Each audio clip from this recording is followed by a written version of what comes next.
Osuya 24/7 eso eni ne asema abeto ya pon so ene prophet Kofi Oduro kan prophet Kofi Oduro meme kan we bia na de behu no tie wona esofo na tie me kan nyame adwene na akere no ha wona friend prophet Kofi Oduro no de nsem bi abetu dwase na asorefo no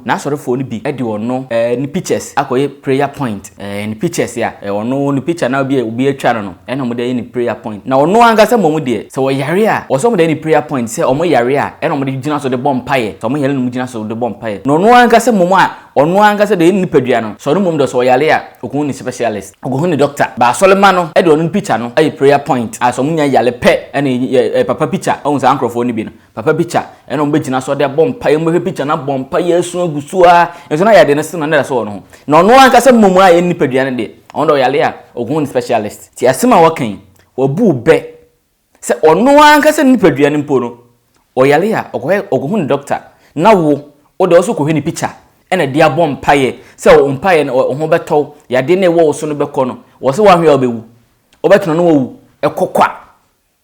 enu se wuwe ukona ukoduru nyame anim na obusa wa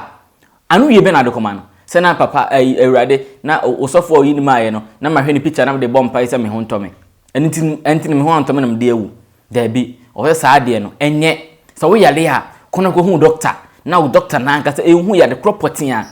how na nyem yade bia na ese babaye nko na mane da bi yale a kono ko hu doctor no ye sofo no mpo no so wo yale a okọ ekohu ne doctor na wo a wo ti asore dem a wo som no ana se wo didi ona na ase no ti o de futuo ma mo se unya yale pe kono ko hu o doctor se ne prophet Kofi Oduro eka no yewi ana awrawo se mba akoso a ye de tai awie no achi ene se ababa wo bi e de acid egu nikunu so after say okohu se antie no ene o maame edi mpaso agro ene ma o de acid egu no so na brantie pa de na be kan se sebi ebi oba waware no maame onu nikodi agro e won paso story ma mo nwa kakra te onu a wa ma obi mo ama wale no onu omumum e se twempena e na baba won so no entimi anhye ne ho so na abrantie no de acid gu no so no twene ye o ma me de won fa acid engu no so but abrantie no ne kunu no e no de acid egu no so en de ka se moja modu e chen bibia onso ma me de wanye ne hwe but onu wo abrantie na wo obi de hye no wo ne se wa se wo life se wakoto se wo ne onu o ma me e di mpaso agro e no kura so se bi eye musuo chiwade enye na oba wale ne de ne be kan wana de be wakono e wo maame ho de ne be wakono wo ma oba ne maame ho ase bi obenya akokoduro se ono oba maame no di mpaso agro ana no oba maame twempena e wa be wale oba no na sa no maame twempena de mususembe no we de musu kese pa e wo man Ghana ha sei enuti e na ma baba wa no so no wantimi ahye ne ho so no so de acid egu ne kunu no so a me no kasa de ohwe de ne kunu no ne honam aya areho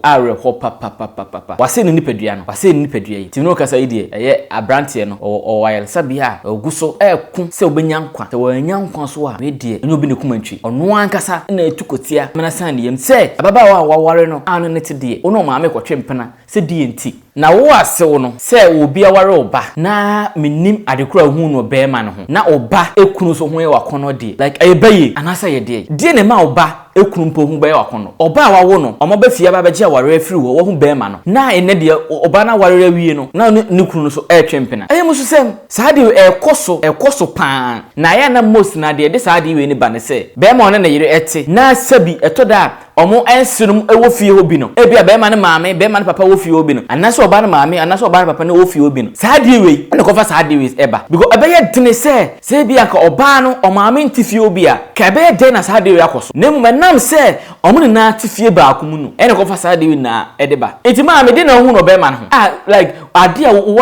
like sebi wachi wonia wonya eba de afiri mu no ama eba no wo de ba na ma be ma no de na afide aba okoye saa de no yesremu saa de we ekoso ene na o maame ne de aba bu okura do komkura no be ma no so opapa no so no oba na twempena ekoso menim se ya adwenboni o se ye beyo se ye die yo die ne bekam atinka me na wunya di wankasa ofili sei se oba ekunu na na ne dampa so asabi ode ne ho kan maame na se ye nguase ene ma no so bi etoda mo so mo kan ho muni mukunu motia yesremu ade mo de bema na ni agena mo nyema omo se wanya ama bema na ni anye a ene kosi abontene no we de so nsi abontene enye abusunya japade muni na mo nchemfa nti we de maame di ebe edi di eno bi munna mo nkyemfa onkosi abontene de kaaba ade wo ye no so no sabi eye mususem eboman esekuro esebusua de musu ebebusua na nkasa mu oye bibi enye yi de abrante no ene maame no eye ye mususem kese a me no kasa yi eno nam so ma ababaawa no akodi ne kunu no edem a ente sai na de ntra maame de wo so wamfa bi angu maame so maame so ayade